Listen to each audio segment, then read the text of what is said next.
I would say it's two different buckets. There's the Daily Beast story, which I think some of his supporters are going to be able to dismiss pretty easily without a named source.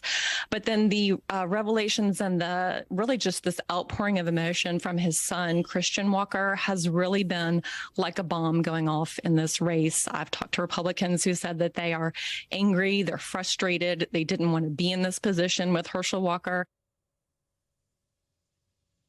Now, one of the most closely watched Senate races in the country has been shaken up tonight by a report that a fiercely anti-abortion candidate in Georgia actually once paid for a former girlfriend's abortion.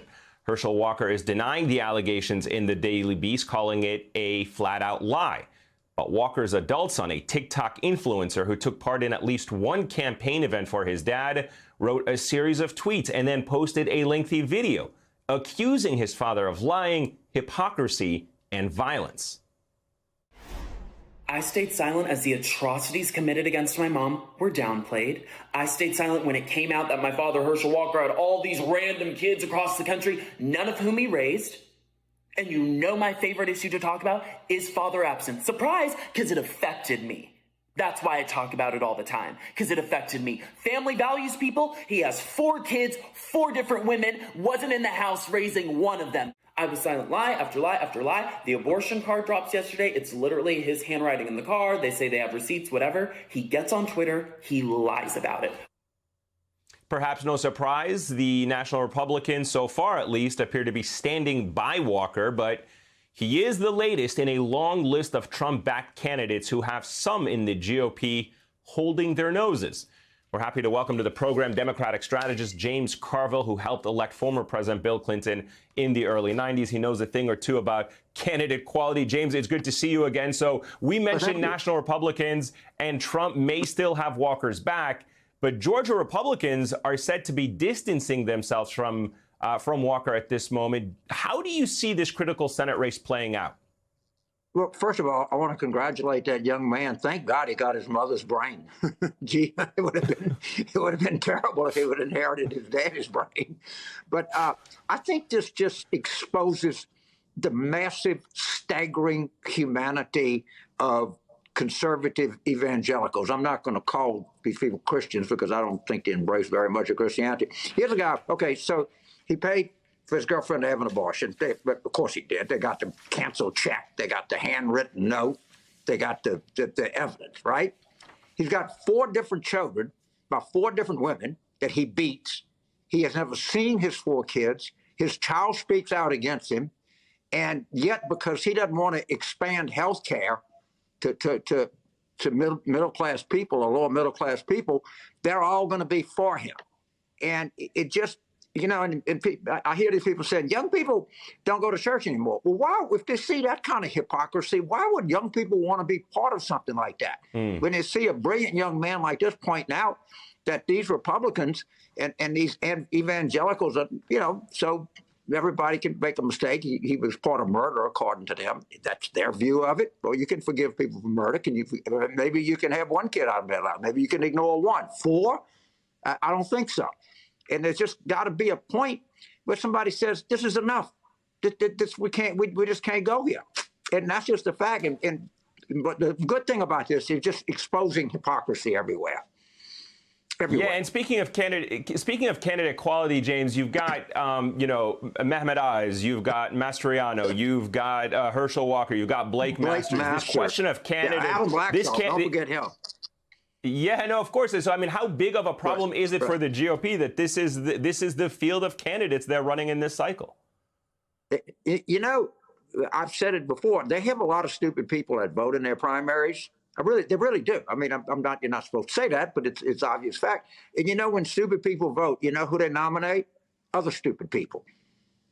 And they have the Republicans have a problem. They got very low quality people that vote in their primaries, and they're producing predictably very low quality candidates. It's evident right in front of you.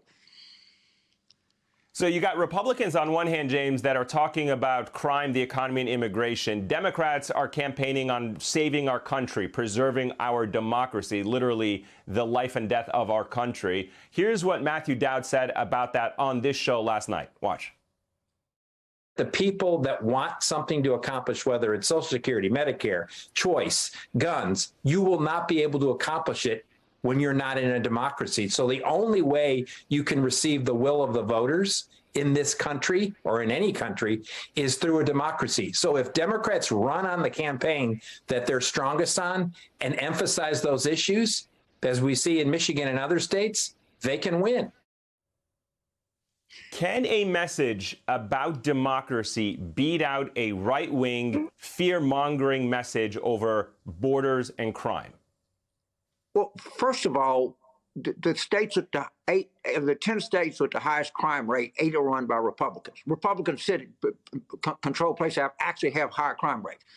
When Bill Clinton passed the crime bill in 1993, we had the largest drop in violent crime we've had in modern American history. It did not come back until the last year of Donald Trump's administration. I have no idea of why the Democrats would run away from the crime issue.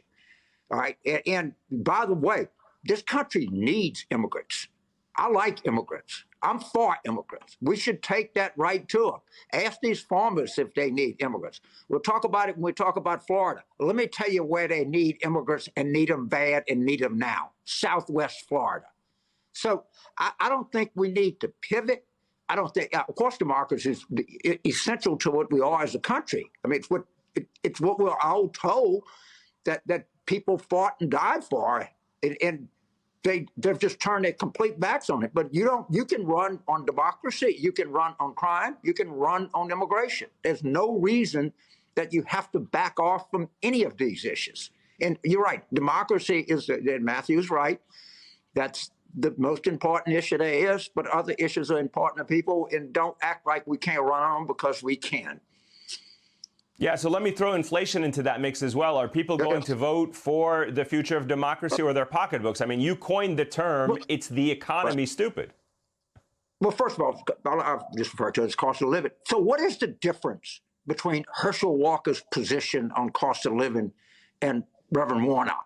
Zero. What's their difference on abortion? All the difference in the world. What's their difference on health care? All the difference in the world. What's their position on curbing prescription drug costs? All the difference in the world.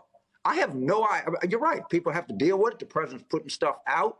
They're trying to help people deal with drug prices, healthcare costs, energy costs. They're fighting hard to try to help consumers during this worldwide phenomenon. But that's not a choice that a voter has.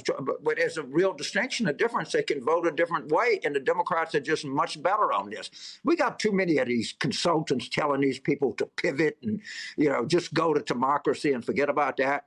They got a terrible record, and you got to run against them, and you got to hold them accountable.